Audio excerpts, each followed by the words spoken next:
Sir क्या हम last के इस सिर्फ 20 डेज में अपने आईसीआई का एग्जाम को क्लियर कर सकते हैं? क्या उसके लिए प्रिपरेशन कर सकते हैं? मैं यहाँ पे बात कर रहा हूँ आपकी सीए इंटर अटेम्प्ट के लिए। तो क्या ये पॉसिबल है? बहुत सारे स्टूडेंट्स मुझसे सवाल पूछ रहे हैं, डाउट्स कर रहे हैं कि क्या सर सिर्फ 20 दिन बचे हैं और हमने अभी तक पूरा तरह से प्रिपरेशन नहीं करी है, हमारा सिर्फ एक ही सब्जेक्ट हुआ है या हमारा एक सब्जेक्ट भी नहीं हुआ है, कुछ टॉपिक हुए हैं, कुछ चैप्टर्स हुए हैं, तो क्या अभी भी वक्त है कि इन 20 डेज के अंदर हम अपने आईसीआई के एग्जाम की तैयारी कर सकते हैं? तो चलिए आज के इस वीडियो में इसी मुद्दे पे बात करेंगे, क्या ये पॉसिबल है या नहीं।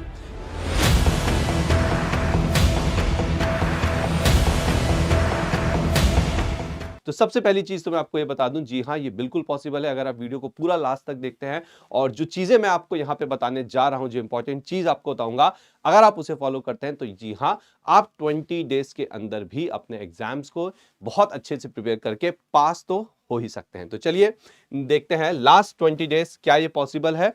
जी हाँ, बस आपको यहाँ पे स्ट्रैटेजी फॉलो करनी पड़ेगी ना। सबसे पहले पेपर इन डाउट। अब पेपर इन डाउट का मतलब क्या है? देखिए, सपोज करिए कि हम बात करते हैं आपके ग्रुप 1 की। अब ग्रुप 1 में आपको पता है यहाँ पे कि 3 पेपर होते हैं, 2+1। नाउ लेट्स से अब ऐसा तो नहीं है कि आपकी को तीनों पेपर में ही कुछ नहीं आता। हो सकता है उस 3 में से जो एक पेपर है उसमें आपको प्रॉब्लम हो रही है, या तो आपने आधा कर लिया या पूरा कुछ भी नहीं किया है। और या फिर ऐसा हो सकता है कि 2 पेपर ऐसे हैं ग्रुप 1 के अंदर जिसमें आपको प्रॉब्लम आ रही है, जो आप अच्छे से नहीं कर पा रहे हैं। ठीक है, तो 3 पेपर हैं ग्रुप 1 में, 3 पेपर हैं आपके ग्रुप 2 में। ठीक है, तो उसके हिसाब से अगर देखें तो या तो आपका कोई एक पेपर तैयार नहीं है, या फिर आपका ज्यादा से ज्यादा यहाँ पे 2 पेपर तैयार नहीं है। तो ये है प्रॉब्लम, ये है हमारा पेपर इन डाउट। अब आपको सोचना है कि कौन सा वो एक पेपर है, कौन से वो 2 पेपर है जो हो सकते हैं। तो हो सकता है कि वो आपका एडवांस अकाउंटिंग का पेपर हो सकता है कि वो आपका advance accounting plus income tax का पेपर हो। ओके, जैसे कि आपको पता ही है कि ग्रुप 1 में इनकम टैक्स भी है, काफी मुश्किल जाता है। ग्रुप 2 की अगर मैं बात करूं तो हो सकता है कि वो आपका कॉस्टिंग का पेपर हो, एंड कॉस्टिंग प्लस एफएम हो साथ में। तो कौन से वो एक पेपर है, कौन से वो 2 पेपर हैं, वो आपको देखना है जो आपके पेपर इन डाउट है। अब हम बात करेंगे हाउ टू रिपेयर, कैसे इसकी रिपेयर करें। तो बहुत ध्यान से सुनना, कैसे आप इस चीज को रिपेयर कर सकते हो ताकि एग्जाम में आप अच्छा परफॉर्म करके आओ। तो इसके लिए मैं यहाँ पे आपको 2 चीजें बताने जा रहा हूं। सबसे पहले ये है आपके यहाँ पे 6 के 6 सब्जेक्ट्स, ग्रुप 1 ग्रुप 2 के मिला के। इन सब्जेक्ट्स के अंदर ये जो टॉपिक्स आप देख रहे हो, अगर आप इन टॉपिक्स को अच्छे से कर लेते हो, सो ट्रस्ट मी, आप एग्जाम में एटलीस्ट पास जरूर हो जाओगे। इसके अलावा एक और चीज है जो मैं इसके बाद आपको बताने वाला हूं, वो आपके पास होने पर एक सील लगाएगी, एक कंफर्मेशन देगी कि हाँ, इसके बाद तो हम पक्का पास होने वाले हैं।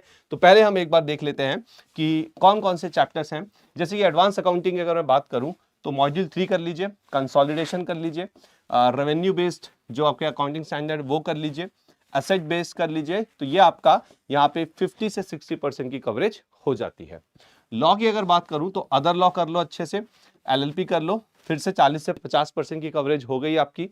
टैक्सेशन की अगर बात करें तो उसके अंदर जो जीएसटी है वो आपको फुल करना है, और इनकम टैक्स में 5 हेड्स ऑफ इनकम कर लो, 50 से 60% की कवरेज आपने यहां पर भी कर ली। चलिए इसके बाद बात करते हैं अगले कॉस्टिंग की। तो ध्यान सुनना, कॉस्टिंग के अंदर marginal, budgeting, ABC, cost sheet, standard costing, अगर आप सिर्फ इतने चैप्टर कर लेते हो तो 40-50% आप यहां पे भी वेटेज कवर करते हो। ऑडिटिंग की बात करूं तो चैप्टर नंबर 4, 5, 6, 8 ये भी आपको 40 से 50% की कवरेज करते हैं। ध्यान समझना, ये उन स्टूडेंट्स की बात कर रहा हूं जिन्होंने अभी तक अच्छे से पढ़ाई स्टार्ट नहीं करी है, या कर तो दी है लेकिन अच्छे से हुई नहीं है। कोई एक सब्जेक्ट उनका मिस हो रहा है यहाँ पे, या एक से ज्यादा यानी कि 2 सब्जेक्ट्स में उनको प्रॉब्लम हो रही है। तो अब आप देख लो कि आपके सब्जेक्ट यहाँ पे कौन से हैं। एफएम एसएम की अगर बात करूं तो एसएम के अंदर आप पहले 3 चैप्टर कर लीजिए, एंड एफएम में working capital management, leverage, cost of capital and capital management आप ये कर लीजिए। 40 से 50% की कवरेज आपकी यहां भी हो जाएगी। चलिए, तो उम्मीद करता हूं कि ये जो चैप्टर्स मैंने आपको बताए ये आपने अच्छे से देख लिया है और इसे अपने नोटबुक में लिख लिया। अब आपके कौन से यहाँ पे सब्जेक्ट्स है, वो एक सब्जेक्ट, वो 2 सब्जेक्ट, वो आप देख सकते हैं। तो ये तो हो गई सर एक बात कि हमें क्या करना है। तो ये सारे सब्जेक्ट्स देख रहे हैं, जो इंपॉर्टेंट टॉपिक्स आप देख रहे हैं, इनकी जो वीडियो की प्लेलिस्ट है वो आपको नीचे डिस्क्रिप्शन में मिलेगी। आप वहां से जाइए और आराम से बैठ के इत्मीनान से इन वीडियोस को से आप अपना सारा कुछ अच्छे से कर सकते हैं। चलिए अब हम बात करने जा रहे हैं एक अगले बहुत ज्यादा इंपॉर्टेंट मुद्दे पे जो हर एक स्टूडेंट सोचता है, और वो है रिविजन। रिविजन की अगर मैं बात करूं तो हमारे दिमाग में सबसे पहला जो थॉट आता है वो ये आता है कि सर वो जो आखिरी के मतलब हर एक एग्जाम से के गैप में जो 1.5 दिन का वक्त वक्त होता है देर, और कुछ पेपर में तो यहाँ पे आपको ज्यादा गैप भी मिल रहा है, उसमें हमें कैसे रिवीजन करना है। तो उसके लिए मैं आपको बता दूं कि वो जो 1.5 से 2 दिन का आपको समय मिलेगा रिवीजन के लिए, वहां पे आप यूज करेंगे परफेक्ट रिवीजन बुक। अब इस परफेक्ट रिवीजन बुक के अंदर आखिरकार आपको क्या मिलने वाला है, तो यहां पे आपको रिविजनरी लेक्चर्स मिलेंगे, यानी कि जो आपके कॉन्सेप्ट्स हैं हर एक चैप्टर के, उनको बहुत ही बेहतरीन, बहुत ही क्रिस्प मैनर में यहां पे प्रेजेंट किया गया और उनकी रिकॉर्डिंग्स आपको अवेलेबल रहेंगी। उसके बाद 1 डे रिवीजन, यानी कि आप बहुत आराम से उनसे एक दिन में अपना रिवीजन कर सकते हैं।